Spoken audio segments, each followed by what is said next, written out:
Welcome to this week's episode of the Rutledge Perspective podcast. And I am thrilled to have my guest this week, Jacqueline Wales. And you're going to hear so much about her. And timing is just serendipitous because you'll hear on a previous episode, and just because of timing, it happened to be really close to this one, a previous episode where I talked about caution versus fear.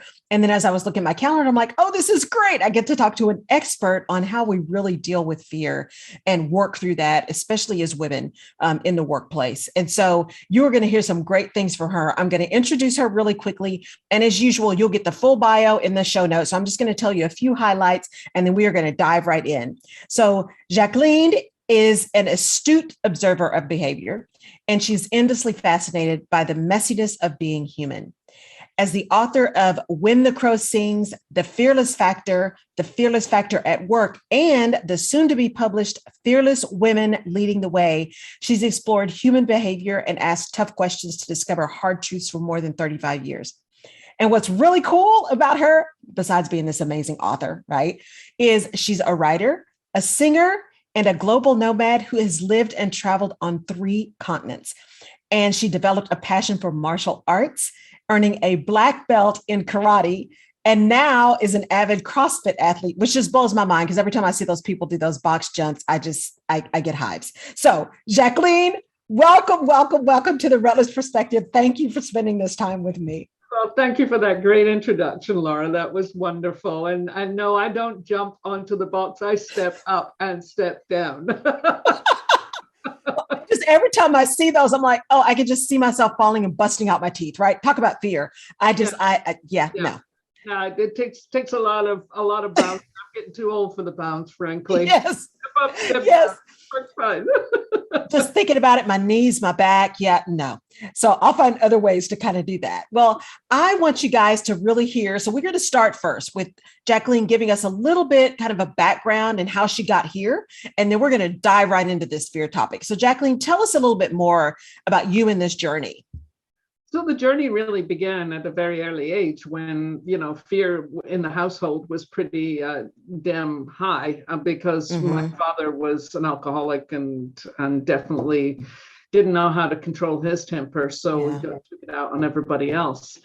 That eventually led to a series of different events in my life, a lot of drugs and alcohol, children born outside of marriage. My life was a wreck for the first 27, 28 years, frankly. There was a couple of gifts in there, but there was definitely pieces that needed to be worked on.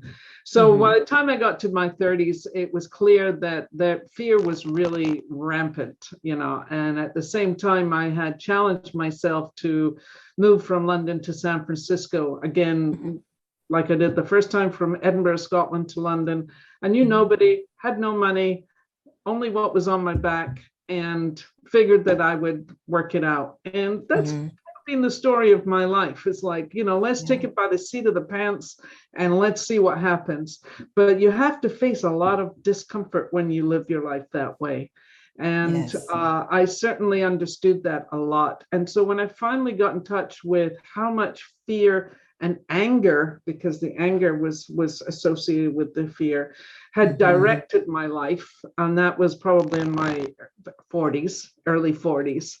I then began to understand that there was a different way of being, of thinking, and so forth. So the journey to where I am today has been several decades in the making.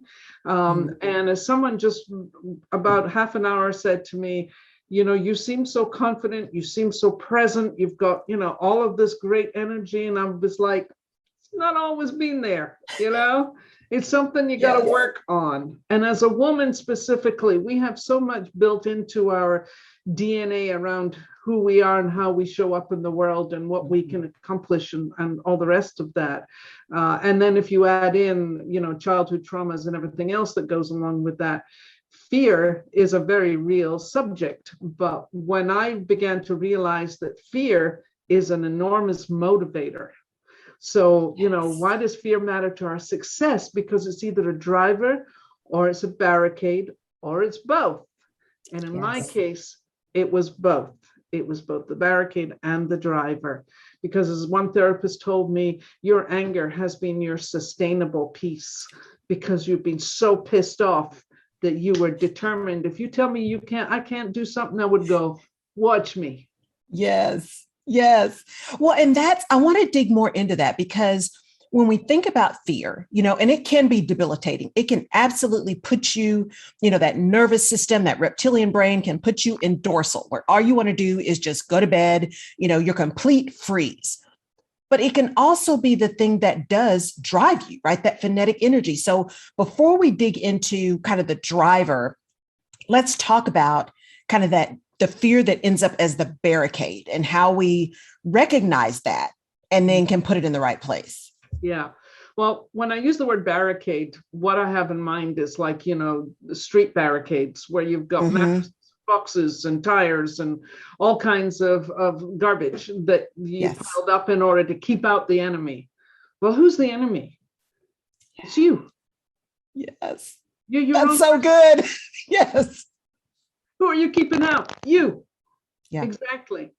So when we look at the barricades of our negative thinking, of our I'm not good enough, of our self-doubt, of the imposter syndrome, of that sense of I can't claim my authority because somebody is going to knock me down because I'm not supposed to be an assertive woman. And primarily I'm addressing women because this is my target market. Right. And it's to that point of where we get in our own way around this, and fundamentally fear is based on I'm not good enough. But by whose standards? You heard messages when you were growing up that somehow you didn't measure up. You heard messages that somehow you would never succeed. My father told me for years I never succeed at anything. And of course, I went about trying to prove him right for a while until I realized that was bullshit. And I better figure this out for myself. But when we really look at our behaviors and our thinking, and we look at, fear is an emotion.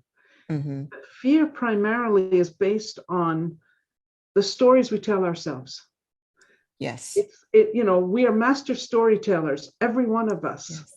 But we're into judgment, we're into the opinions of others, we're into approval seeking, we're into all kinds of behaviors that ultimately sabotage the essence of who we truly are. But finding out who you truly are means you've got to be willing to cross that chasm of saying, I don't feel like I'm good enough, but I'm going to go find out if that's true. Yes. And and I think you tapped on something that is so critically important. And, I talk about this a lot with my therapist as well. And I'm so glad you talk about having a therapist because there's so many people who still, I think it's better.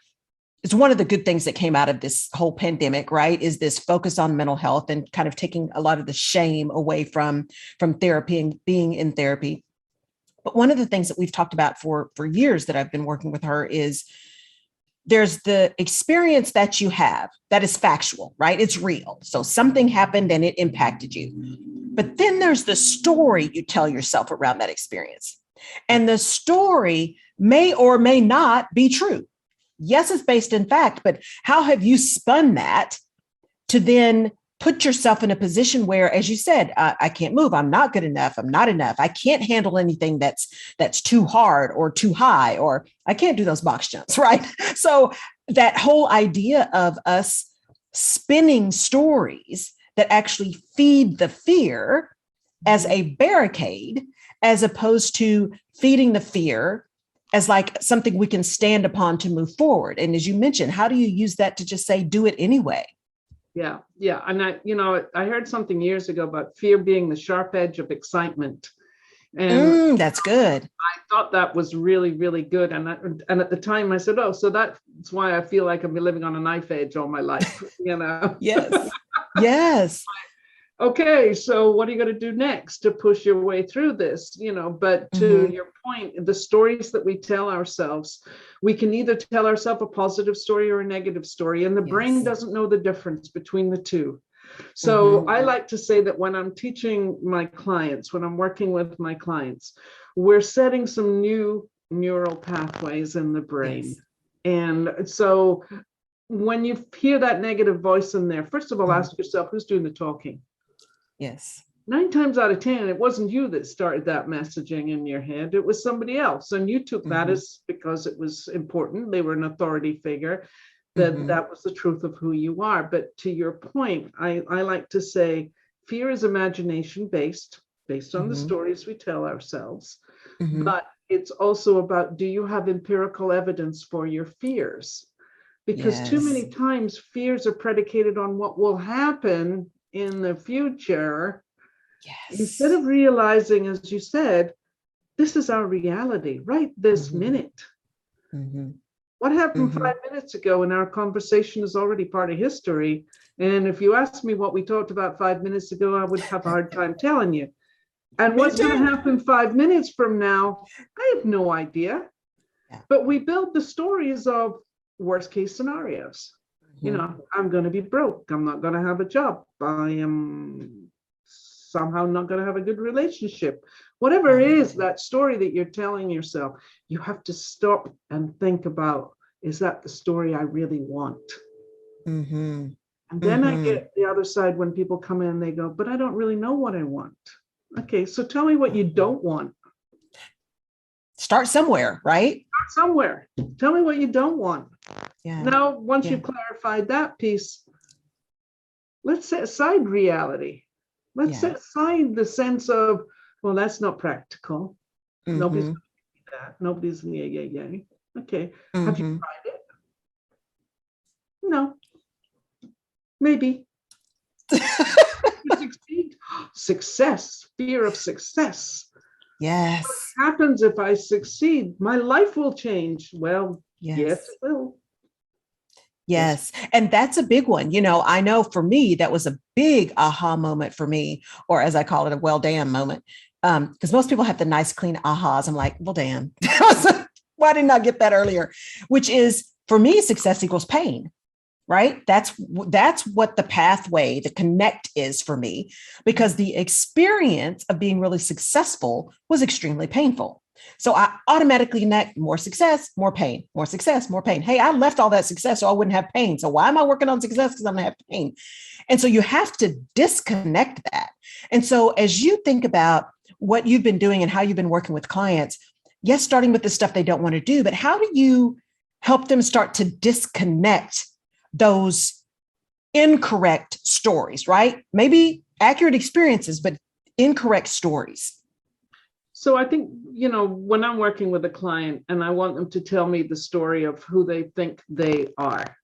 And then you start to see all the cracks. Now, I do a lot of behavioral work. So the behavioral assessments, 360s.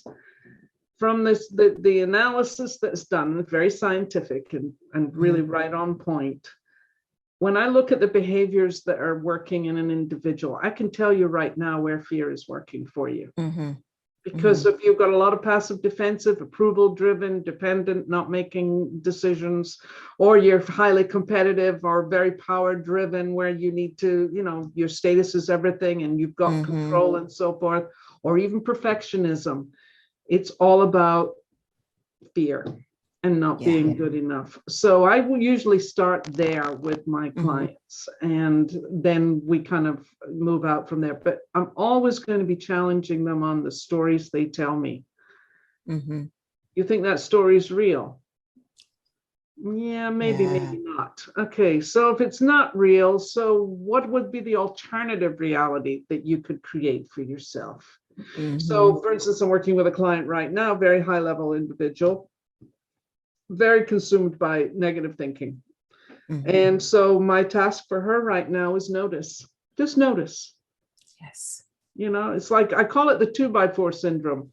You know, how often do you want to keep slapping yourself up the side of the head? And, you know, every time you do that, every time you have a negative take on your behavior, or every time you have a thought about not being capable, or every time you feel that self-doubt creeping in as to whether you should take that next risk, whether you really are able to have a vision of 3 years out there, what are you going to be doing? You know, well, I can't think 3 years ahead. Well, give it a try. See what happens. You know, my tagline is be fearless, see where it gets you. and being Yes. fearless is not the absence of fear, but it's the courage to take that next step. And that's really what I invite my clients to do. Take that next step. And that's what I invite your listeners to do right now. When your fear shows up, think about, first of all, is it real? And secondly, what's the smallest step you can take that would move you beyond it? Because I guarantee you that when you move beyond your fears, it ain't nowhere near as bad as you think. Because again, it's right. over. Right. Because we can we can make up some incredible stories. Oh, yeah. We can make up some incredible stories and things. I mean, that's the old adage, right? Things are never as bad as we make them out to be. Never, ever, ever, ever. Right. And so as you are working with people, and you said something that's really key that I want people to really pay attention to, which is to pay attention. I call it just awareness, right? Be aware. The first step to being able to address whatever it is you're addressing, whether it's fear, whether it's imposter syndrome, which is based in fear, whatever it is, you have to be aware you're feeling it first. You have to be aware that the negative thoughts are happening. You have to be aware that you're stopping yourself, that you're in paralysis. You have to be aware. And if the first step is just awareness and you still can't do anything different, okay, but at least you're becoming aware. Yes. Baby steps. That's exactly right. Yeah. And that's, a lot of my books are about self-awareness. It's about how do we open ourselves up to knowing who we are, and again, what's the true story of who you are? Not the bullshit story that somebody else planted there, or what you've come to believe is who you are. What's the true essence of who you are? But to get there takes work. And that's the piece that most people pull back on. I mean, I quote statistics in one of my speeches where I say 20% of the population is willing to embrace change. That means that 80% of people go along to get along. They want to stay in their comfort zone. But you cannot grow without being uncomfortable. So get comfortable being uncomfortable. Because every time you go for a stretch, and God knows I've been doing a lot of that in the last year, scared to death. I mean, like, really, you're going to do what? And you're hoping to get what? And the answer is, 100%, I can make that happen. But that doesn't come about easily. To get that kind of confidence, people will say to me, how do you get more confidence? And I go, just keep doing what you're doing. But you just got to do. Make it better. Yeah. Well, and like you say, it's that change thing. It's doing the work and being willing to do the work. There was a quote that I saw a long time ago. Everybody wants to do a diamond until they realize they have to be willing to be cut. Right. And so you can be the raw diamond, right, which also is under a lot of pressure to be formed. But to be the beautiful, pretty thing you see in a ring, you got to be willing for somebody to cut you. Yeah. And I had a CEO a long time ago say, the strongest steel is forged in the hottest fire. And so that whole idea of facing that stuff that's keeping us back, that's really, really hard work. It's really hard work. But if you're willing to do the work, man, the outcome on the other side is so worth it. Your life becomes far richer when you do the work, when you understand that where you hold yourself back. Like I said earlier, you are your own worst enemy. Learn how to be your own best friend. Learn how to show yourself some compassion when you feel like you messed up, or when you feel like you didn't give it your best. Instead of that harsh, judgmental, opinionated voice that comes in, think about, I could be kinder to me. We wouldn't treat our best friends the same way that we treat ourselves, Yes. That's pretty much it. Yeah. Some of the things we say, I had my therapist tell me one time, she's like, the things that you're saying to you about you, would you say that to anybody else? I'm like, oh, absolutely not. Why? No, because that's rude and mean. And she's like, so why are you saying that stuff to yourself? That's right. And I was like, oh, well, that's a good question. That's a really good question. It was interesting when you said about, doing the work and coming out of that hard place, the diamond piece. During some of my hardest therapy, at a certain point, I said, I feel like the phoenix coming out of the ashes. Yes. And I actually there's a piece at the beginning of my keynote speech where I talk about being trapped inside a black box that's all charred, smoky, and peeling. And that black box was fear. and I was trapped in it for years. Yes. So the escaping out of the box, because again, the box wasn't really there, but I put myself in it. Yes. Yes. And so how do we take that? So we talked about kind of that driver, what keeps us in the box, what keeps us from moving. But a lot of what you talk about, which is what I wanted to make sure we had this conversation, Jacqueline, because that whole idea of fearlessness, right? And embracing the fear as a driver, and that it's not, as you say, it's not the absence of fear, right? It's just the courage to take the next step. So maybe dig in a little bit more about that for people to become not so afraid of the fear, right? But to really be okay with pushing through some of that. So think about fear. It's an emotion. That's all it is. So we have grief in our life. We have sadness in our life. We have loss. We have, all kinds of emotions that we deal with. The spectrum of emotions is vast. Yeah. It's just one piece of it. But tied into fear is our ability to trust ourselves. Trust is really a big piece of this.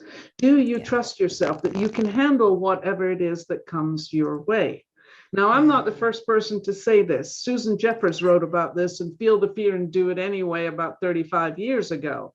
So, the point being is that trust is a critical part of this. Do you trust yourself? And again, that self-doubt comes out of the fact that I don't trust that I'm capable. I don't trust that I can make the right decisions. I don't trust that other people have my best interests at heart. That's a big one. So I like to say, when you learn how to trust yourself, you can trust other people easier than before. But the trust piece takes care of a lot of the fear piece, because the fear can show up. Yeah, I'm damned uncomfortable. I was a performer for years too. I mean, I got up in front of audiences and, worked as a cantor for the high holidays for a few years, which is another part of my history. And did I get the stomach stuff and the sweaty palms and I need to go to the bathroom 3 times before I finally get up and open my mouth on stage? Yes, absolutely. And were the first notes really tight in the throat? Yes, they were. But the more I relaxed into it and I trusted that I knew what I was doing and that I had the talent for it, then it soared and it touched people's hearts. And that's really all I have to say about that in terms of, trust yourself, because the fear thing, it's imagination based. Keep that in mind. Unless you've got some empirical evidence that fear is real. And for some people it is. Poverty is a real fear. I get that.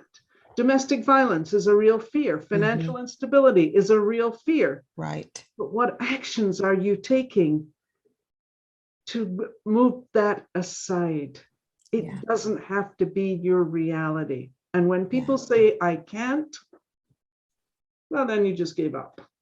Period. Right. So I don't know if I can, but I'm willing to try, becomes the driver there. And I know that I am feeling really uncomfortable with this feeling of, I might be in my imagination making stuff up and I will never get what it is I'm looking for. But if I go to that, I'll never get what I'm looking for, then you probably won't. You probably won't. And if all you're thinking about is I'll never get what I'm looking for, you also don't leave yourself open for the other stuff you never even imagined that could come your way. Thank you. That's exactly right. Because a lot of us, including myself, we can kind of imagine it, but we're not really seizing that vision and saying, I want to make it my own. And I want to say that one again, seize the vision and make it your own, which means you must deal with the uncertainty. You must deal with the anxiety that comes about from not knowing. Yeah. Well, and that whole idea of trusting yourself, because some of that is about preparation, right? Some of that is about, well, I don't know, or what if, or I'm not enough, right? That kind of that basic imposter syndrome, or I don't have enough of the thing, or I'm not enough of the thing. And some of it truly is about, have I done everything I needed to do to get ready? Mm-hmm. And when we look at that piece of trying to address fear and address fearlessness, we have the additional story that's being told that says, I'm never ready. I'm never going to be ready. I'm not ready. I'm not ready. I'm not ready. Just one more month, right? One more week, one more day. I just need one more minute, right? And so our fear, while in that point, it doesn't necessarily feel like fear because we're preparing to do something. Yeah. That fear is still like now the hidden story, right? It's the spider, I call it the spider web effect, right? You can still feel them. You can't see them anymore because they're so fine, but you can still feel them and they show up. And then 2 hours later, you're still itching, right? Because it's still there somewhere. Even if it's gone, it feels like it's there. That fear that gets covert and still keeps us like stuck. Yeah. How do you keep people to just pressing forward? Don't trade one fear for another, so to speak. You bring up a really important point, which is, it's never done. It's like I need to do. It's like, how many women do we know who have to take one more course? And I've been guilty of it. It's like, I got to go learn something else because I need that in order to move on. And of course, we could probably do quite well without it, or, reasonably well, but it's like you're looking for that expertise. And again, claiming your authority becomes a big piece of this. I like to say either you're the author of your own life or you're living in someone else's epic novel. So, when we think about what is it you're trying to create, and know that, you do not need more in order to get that. So enough. So when you get to that point of saying it's enough, I'm enough, that's really what that's about. I'm enough. Yes. Now, none of us gets there alone. We can't sit in our own little bubbles. We can listen to this conversation we're having today and go, right. Yeah, that's all well and good. Great. How do I change what's going on for me? Find a sounding board. Find somebody that understands what it is you're going through, and you can make the changes necessary, because change doesn't happen in a vacuum. Right. I look back on all the women and others who have helped me over the years. I would not be the confident, capable woman I am today if it hadn't been for some really great teachers who were able to say, don't go that way, go this way. And that's what we need, is guidance. Yeah, we need guidance. And those people that challenge the stories that we're telling ourselves, right? The good ones and the bad ones. Because you also need the people who are saying, okay, maybe I know you think that was just phenomenal and the best thing ever, but let's talk about that a little bit, right? With love, LOVE. But it's that whole, I think, something you just said that I don't want people to miss is seizing your own authority, right? Knowing you're enough, knowing you have enough, right? You're prepared, just move, because you're never going to get to perfection. Nothing's ever perfect because we never get done. But there's this idea of seizing your authority. Maybe talk a little bit more about that. Well, you bring up the issue of perfectionism, and I think perfectionism is also the not good enough syndrome, frankly, because there's always something. And I like to say perfectionism is the enemy of excellence. Yes. Because, there's no such thing as perfection. There's no such thing as done. And of course, if we look at the journey of life, it's not over till you're in the pine box going out the door. So up until that moment, you have plenty of opportunity to change what's working, not working for you. So, when we address those issues going forward, I'm a lifelong learner. You're a lifelong learner. Yes. We embrace our education. We embrace knowledge. We embrace different experiences. Learn how to do that authentically. And when you can do that authentically, and you can take ownership of your skills and talents, everything that you've acquired in your lifetime to date that makes you absolutely who you are. And forget comparing yourself to other people, because that's like a trap. It's like whenever you're looking at somebody else and going, oh, I want to be like them. How about being just like you? Yes. Yeah, but I'm really not everything I could be. Well, okay, work on it. Right. Because you've got a lifetime to be able to make that happen. And, I'm coming up on my 70th birthday shortly. And I can tell you right now that my next 10 years are going to be kick-ass, because that's where I'm sitting right now. And by the time I get to 80, I'm like, yeah, it might be time to take it easy. I don't know. I love it. I love it. And that is for you guys listening or watching, that's the epitome of fearlessness, right? Just step fully into it. The worst that could happen is you mess up. Well, that's just a lesson, right? Failure is not fatal. Just pick yourself up, dust yourself off, and start all over again. Wasn't that a song? Pick yourself up, dust yourself off, and start all over again. Probably some kind of Disney something. Dust yourself off and start all over again. That's it. That's it. I don't even remember what movie that's from.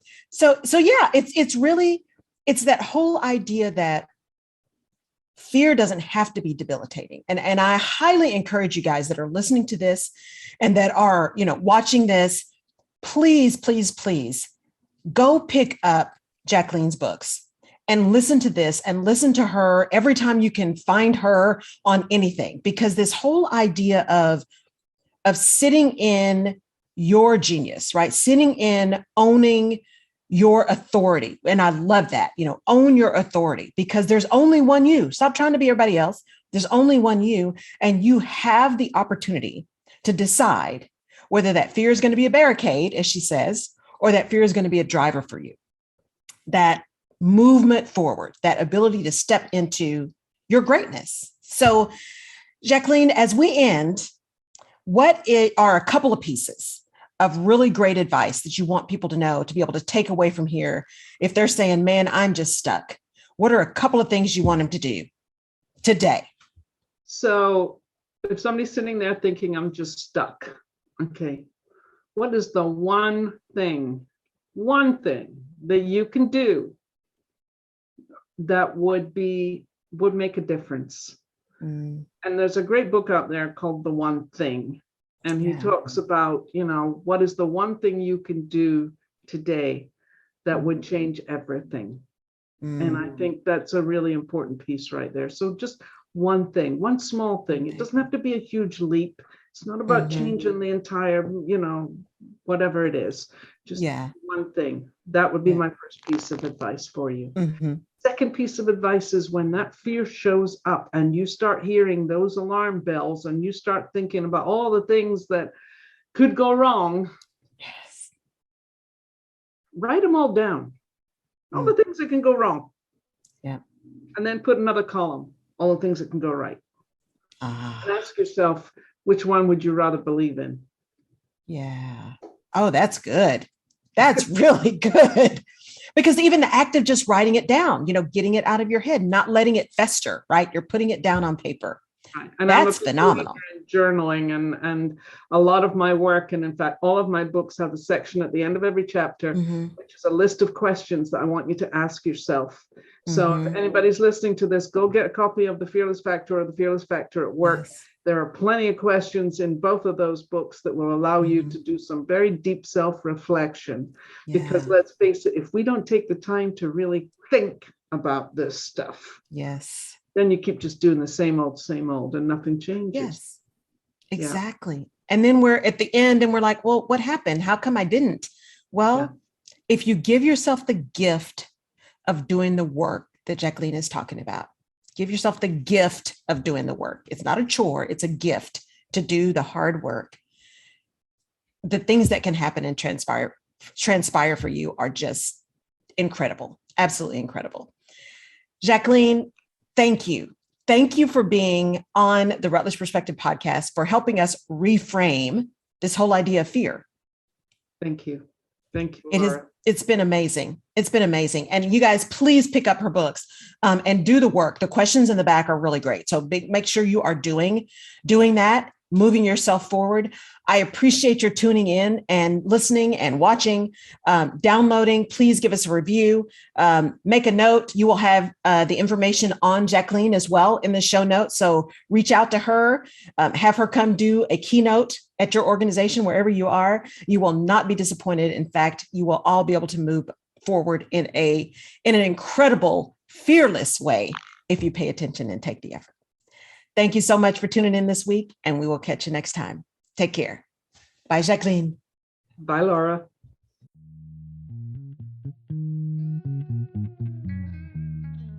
You've been watching The Rutledge Perspective. Thank you for tuning in.